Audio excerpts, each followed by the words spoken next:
You're watching KSG News, where you get all the latest updates from across the globe to help with your exam preparations. KSG India proudly announces the commencement of center batches for offline coaching at Delhi, Vijayanagar, Delhi, Rajendra Nagar, Jaipur, Bhopal, and Indore centers, making sure students' health and safety and also the targeted approach towards UPSC Civil Services examination preparation. Visit www.ksgindia.com for batch queries. We begin with GS Paper 3. India's foreign exchange reserves surpassed Russia's to become the world's fourth largest as the South Asian nation's central bank continues to hoard dollars to cushion the economy against any sudden outflows. Reserves for both countries have mostly flattened out this year after months of rapid increase. India pulled ahead as Russian holdings declined at a faster rate in recent weeks. India's foreign currency holdings fell by $4.3 billion to $580.3 billion. This, according to the Reserve Bank of India. India's foreign currency edged out Russia's $580.1 billion pile. China has the largest reserves, followed by Japan and Switzerland on the International Monetary Fund table. India's reserves, enough to cover roughly 18 months of imports, have been bolstered by a rare current account surplus, rising inflows into the lock stock market, and foreign direct investment. A strong reserves position gives foreign investors and credit rating companies added comfort that the government can meet its debt obligations despite a deteriorating fiscal outlook and the economy heading for its first full-year contraction in more than 4 decades. The RBI bought a net $88 billion in the spot forex market last year, central bank data shows. That helped make the rupee the worst performer among Asia's major currencies last year and earned India a place on a US Treasury watch list for currency manipulation.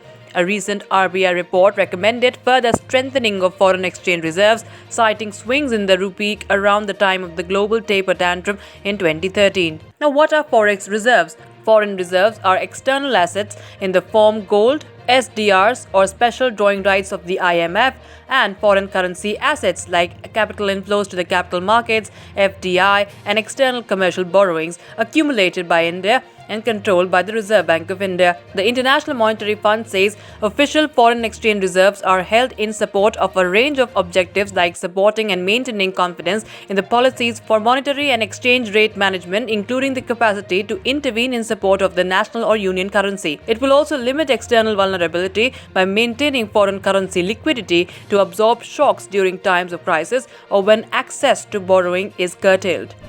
Shifting focus to GS Paper 2. Having left the European Union's flagship Erasmus scholarship program after Brexit, the UK on the 12th of March launched its own replacement called the Turing Scheme to enable UK students to study abroad. Named after the celebrated English mathematician and codebreaker Alan Turing, the scheme will enable schools, colleges, and universities in the UK to apply for government's funding to allow students to study and work across the globe, including in India. Now, what is the UK's Turing Scheme for students? The scheme, for which the British government has allocated £110 million for the first year, starts in 2021 to 2022 and would enable up to 35,000 students from across the country to study or work across the world from September this year.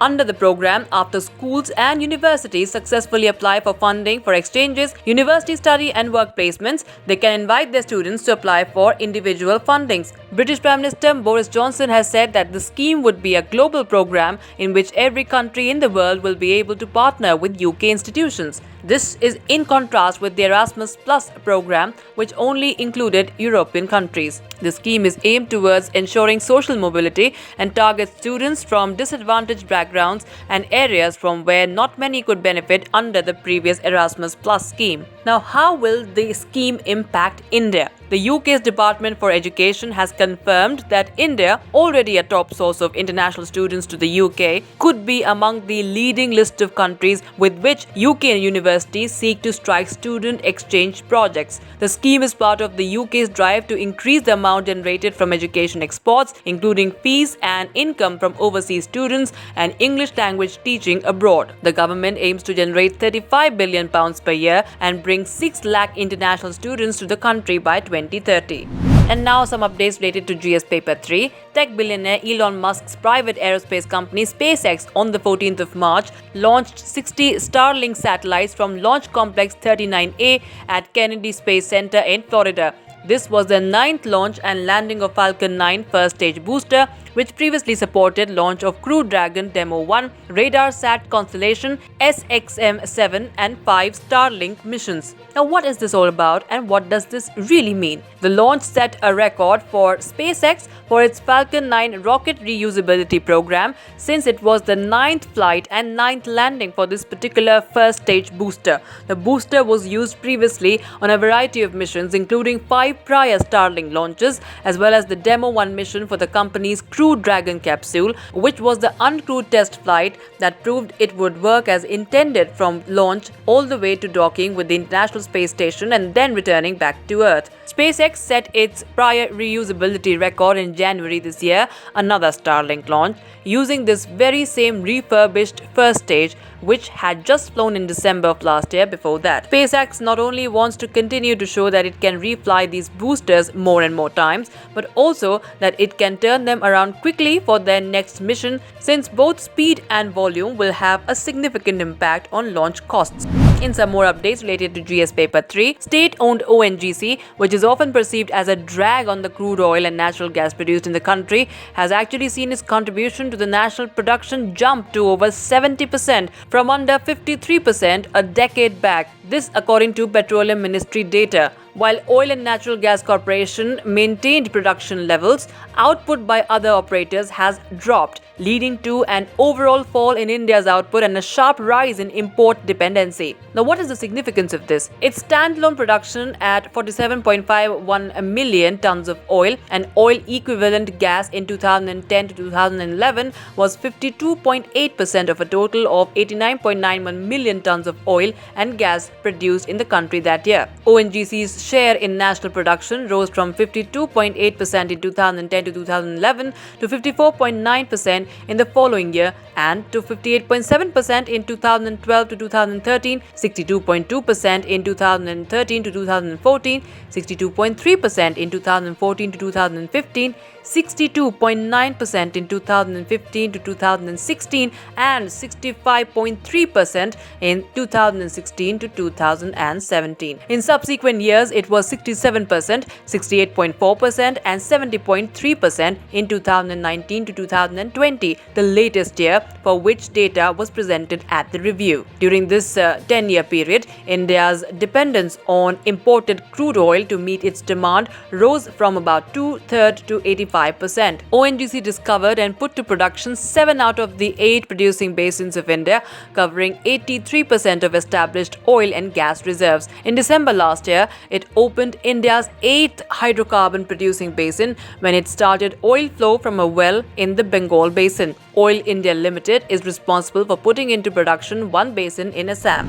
And now shifting focus to GS Paper 1. Tamil Nadu's CA Bhavani Devi has become the first ever Indian fencer to qualify for the Tokyo Olympic Games.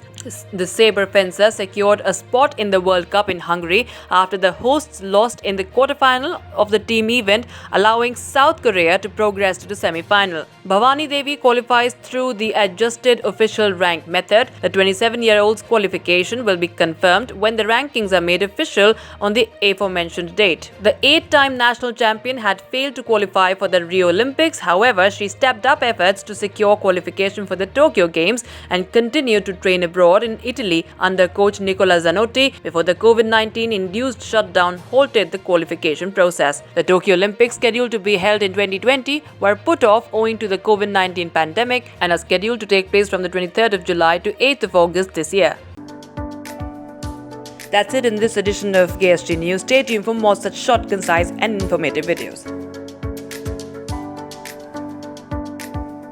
KSG India proudly announces the commencement of center batches for offline coaching at Delhi, Vijayanagar, Delhi, Rajendra Nagar, Jaipur, Bhopal and Indore centers, making sure students' health and safety and also the targeted approach towards UPSC Civil Services examination preparation. Visit www.ksgindia.com for batch queries.